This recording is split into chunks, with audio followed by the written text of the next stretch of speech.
हा पदार्थ दिसायला जितका सुंदर आहे तितकाच बनवायला एकदम सोपा आहे.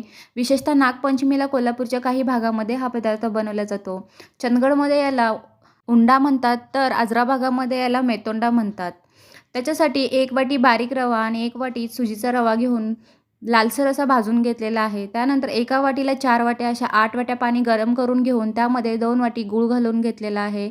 त्यामध्ये थोडीशी हळद पावडर टाकलेली आहे. त्यानंतर भाजलेला रवा घालून घ्यायचा आहे. थोडंसं चवीपुरतं मीठ टाकायचे आहेत. खोबऱ्याचे तुकडे आणि ड्रायफ्रूट टाकायचे आहेत. या सगळ्या प्रोसेसमध्ये गॅस एकदम मंद ठेवायचा आहे. त्यानंतर शेवटीला 2 चमचे तेल गरम करून या मिश्रणामध्ये एकजीव करून घ्यायचं आहे. हे पूर्ण शिजवायचं नाही आहे. केकच्या बॅटरप्रमाणे झालं की काढून एका केक टिनमध्ये घालून वरून तीळ, शेंगदाणे, खोबरे, त्यानंतर ड्रायफ्रूट घालून हे मीडियम आचेवर 15 ते 20 मिनिटासाठी बेक करून घ्यायचं आहे. छान असा मेतोडा तयार आहे. नावावर नका जाऊ, टेस्टला एकदम